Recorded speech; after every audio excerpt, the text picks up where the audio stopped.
Oke,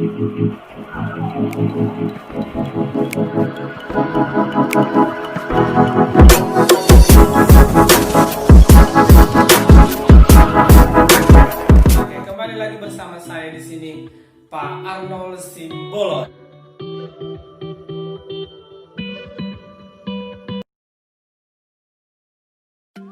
Yaitu mata pelajaran simulasi digital. Nah, hari ini kita akan mempelajari tentang cara menuliskan algoritma. Nah, di mana caranya itu ada yang pertama kalimat deskriptif atau dideskripsikan, yang kedua ada dengan cara flowchart atau diagram alir atau bagan, dan yang ketiga ada namanya pseudocode. Nah, yang pertama dan kedua kemarin itu sudah Bapak kasih contoh. Yang ketiga itu belum, tapi untuk anak RPL itu pseudocode itu sangat diperlukan untuk mata pelajaran pemrograman dasar nantinya. Nah,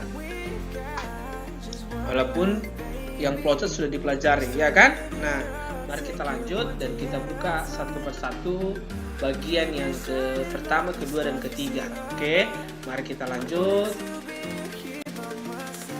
Oke, yang pertama kalimat deskriptif atau deskripsikan, di mana logika algoritma yang ditulis dengan bahasa sehari-hari, sama seperti ini. Langsung ada contohnya. Yang pertama buat kue. Oke, buat kue, lalu algoritmanya resep kue. Lalu contohnya itu lihat di sini. Kan kita menggunakan bahasa sehari-hari. Pertama, masukkan telur ke dalam wajan, kocok sampai mengembang. Lalu bagaimana selanjutnya? Itu dia. Untuk yang bagian kalimat deskriptif, itu dia. Oke, yang kedua, yaitu cara flowchart atau diagram alir, di mana ditulis dalam bentuk diagram anak panah sebagai penunjuk urutan langkah algoritmanya, ya kan? Lalu yang kedua, di dalam diagram terdapat simbol-simbol yang mempunyai makna dan arti tersendiri. Itu dia flowchart. Nah, setelah itu ada simbol flowchart, di mana yang pertama dibagi menjadi 3 bagian simbol flowchart. Yang pertama itu ada flow direction symbol, di mana flow direction symbol ini digunakan untuk menghubungkan simbol satu dengan yang lain. Lalu yang B disebut juga connecting line. Nanti boleh kau lihat contohnya ya. Lalu yang kedua itu ada processing simbolis. Processing symbol menunjukkan jenis operasi pengolahan dalam suatu proses atau prosedur. Lalu yang ketiga, bagian yang ketiga itu simbol input dan output, di mana di sini menunjukkan jenis peralatan yang digunakan sebagai media input ataupun output. Itu dia, simbol flowchart itu dibagi 3 bagian, ya kan? Yang pertama itu ada flow direction symbol.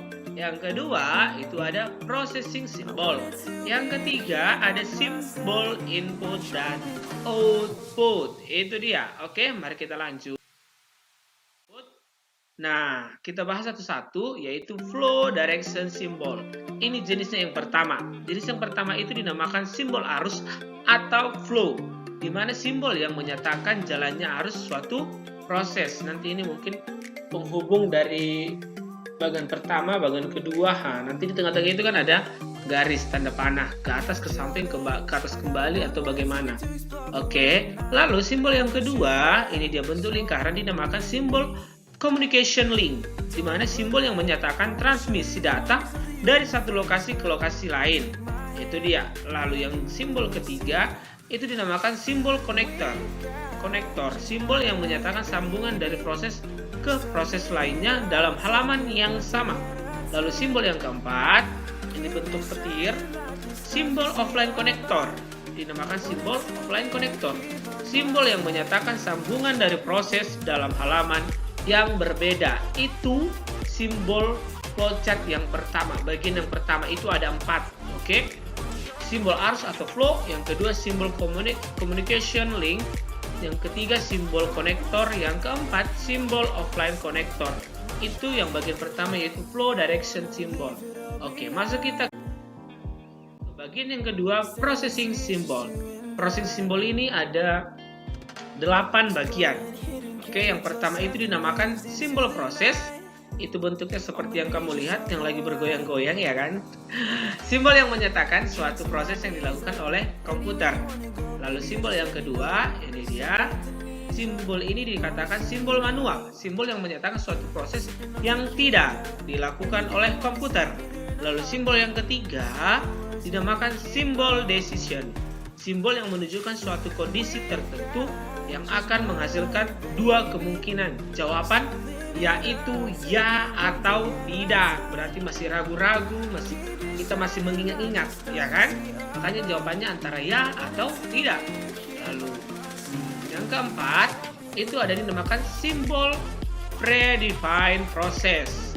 Simbol yang menyatakan penyediaan tempat untuk pengolahan untuk memberi harga awal. Itu dia simbol yang keempat. Oke, lalu kita lanjut.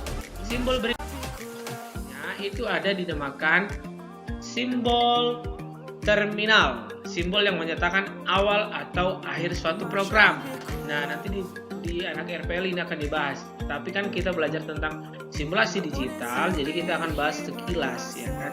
Sebelum kita belajar belajar Office atau komputer dasar. Oke, simbol yang berikutnya itu dinamakan simbol keying operation, di mana simbol yang menyatakan semua jenis operasi yang diproses dengan menggunakan suatu mesin yang mempunyai keyboard. Keyboard itu bukan yang main musik itu ya, bukan yang untuk dangdutan atau bukan yang untuk pesta-pesta gitu kan. Ini keyboard maksudnya di sini. Keyboard itu papan tulis atau papan ketik di komputer atau di laptop. Oke. Lalu yang berikutnya, simbol yang berikutnya itu dinamakan simbol offline stroke. Itu dimana simbol yang menunjukkan bahwa data dalam simbol ini akan disimpan ke suatu media tertentu. Dan simbol yang terakhir itu dinamakan simbol manual input. Nah, simbol memasukkan data secara manual. Oke, ini dikatakan simbol yang memasukkan data secara manual. Oke, jadi di dalam simbol processing, di dalam flowchart itu, yang bagian kedua processing simbol itu ada 8, ya kan? Harus kamu ingat. Oke, kita masuk ke bagian yang ketiga. Bagian yang ketiga itu ada simbol input ataupun output, ya kan? Nah, ini di sini ada dia 6 bentuk simbol atau 6 bagian, ya kan?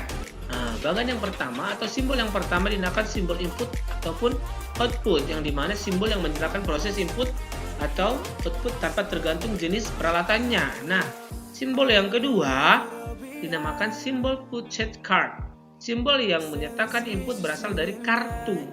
Ingat, ada cardnya dari kartu ataupun output ditulis dengan ke kartu. Lalu simbol yang ketiga itu dinamakan simbol magnetic tape. Simbol yang menyatakan input berasal dari pita magnetik lalu disimpan ke pita magnetik. Itu dia kan? Magnetis. Lalu simbol yang selanjutnya di bagian simbol input ataupun output ini adalah simbol disk stroke. Simbol yang menyatakan input berasal dari disk. Maaf, itu ada dua kali ketik ya, dari disk atau output disimpan ke disk. Lalu simbol yang berikutnya itu dinamakan simbol dokumen, mencetak keluaran dalam bentuk dokumen melalui printer. Lalu simbol yang terakhir itu dinamakan simbol display, di mana mencetak keluaran dalam layar monitor.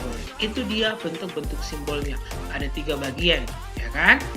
Ada flow direction symbol, ada processing atau proses simbol, dan ada simbol input ataupun output. Itu dia. Oke, itu dalam flowchart, ya kan? Nah, ini ada kaidah dalam pembuatan flowchart. Yang pertama, lihat bagannya, bentuknya itu. Kalau kamu ingat tadi kan di bagian proses itu ada simbol terminal, ya kan? Yang dinamakan itu simbol yang menyatakan awal ataupun akhir suatu program. Itu makanya dikit di situ start. Ingat ya, ini dia saya tunjukkan, maaf ya. Ini dia, ini yang Bapak maksud kan?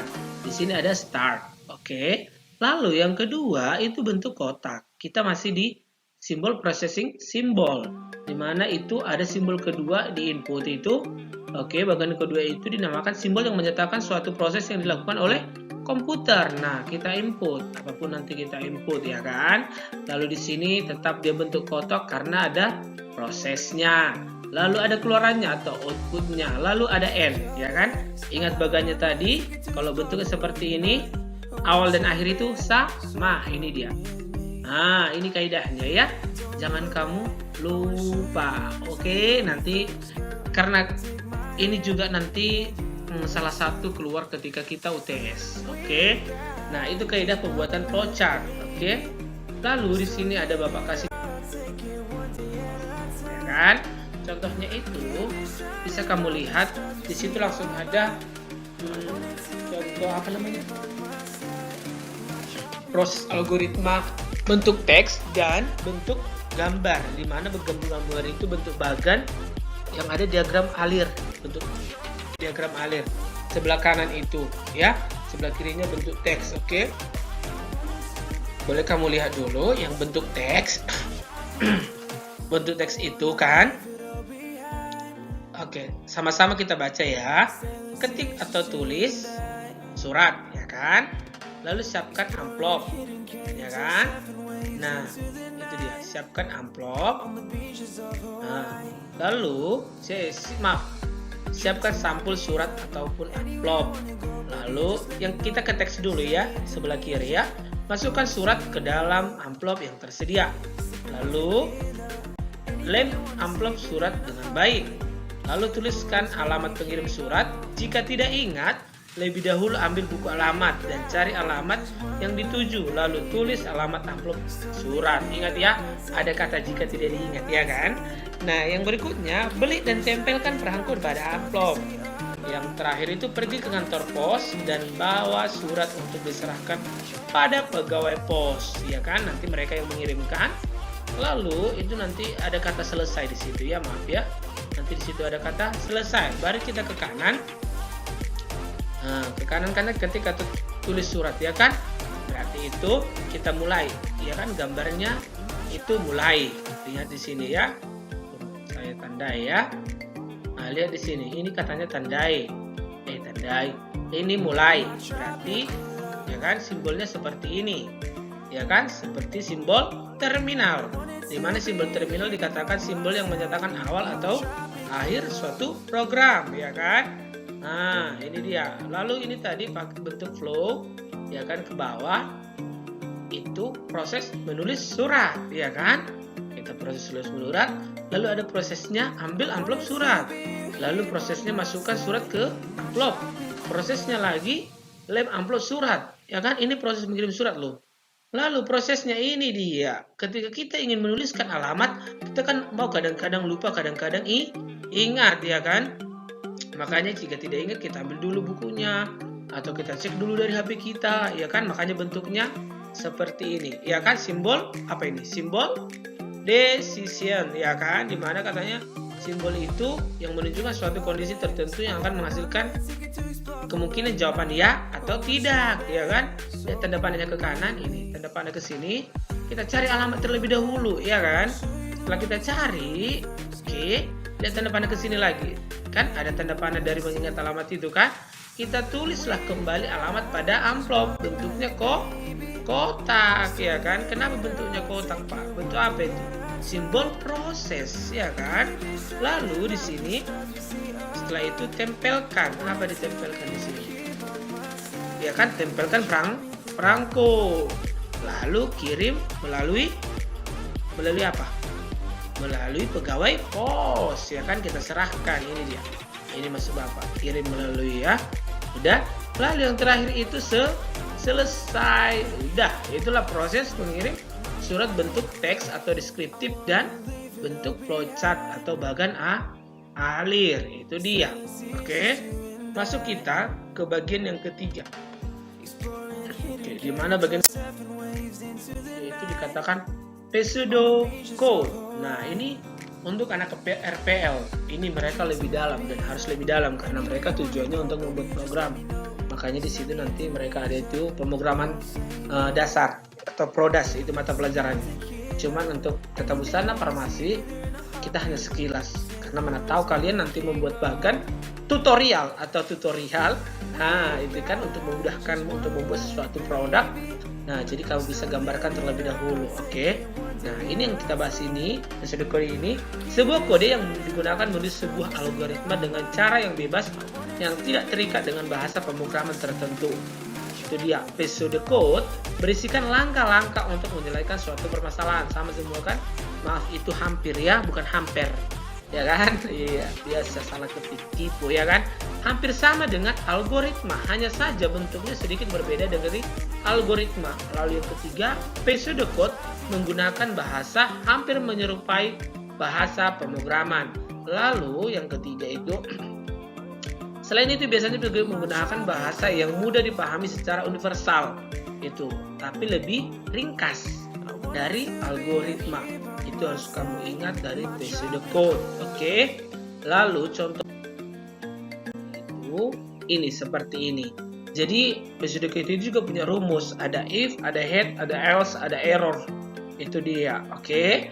Jika kamu ingin tahu lebih dalam untuk informasi, kecuali yang di luar jurusan RPL, kalau mau ingin mengetahui lebih dalam silakan bertanya sama anak rekayasa perangkat lunak. Oke, itu dulu materi kita. Yang perlu kamu ingat dan perdalam adalah itu tentang flowchart. Ya, kenapa Pak? Nanti kita UTS-nya tentang flowchart, itu lebih dalam. Oke, sekian dulu pertemuan kita. Dan Bapak minta maaf kenapa video ini tiba-tiba Bapak kirimkan, karena untuk mengejar waktu untuk UTS ya kan. Nah, karena kemarin itu kita pertama sekali masuk pembelajaran simulasi digital itu tentang komunikasi daring. Kenapa diajarkan? Nah, video pertama atau video sebelumnya Bapak sudah katakan karena kita proses pembelajaran daring, jadi kami itu informasikan, walaupun kamu sebenarnya sudah tahu apa itu komunikasi daring kan, cuman kita mengulik atau mengembalikan ingatanmu komunikasi daring itu bagaimana. Nah, seperti inilah salah satu contohnya. Oke, sekian dan terima kasih ya. Tetap semangat, tetap jaga kesehatan. Ini yang bisa saya sampaikan hari ini. Mudah-mudahan kamu sehat selalu sampai kita bisa kembali bertatap muka. Sekian dan terima kasih.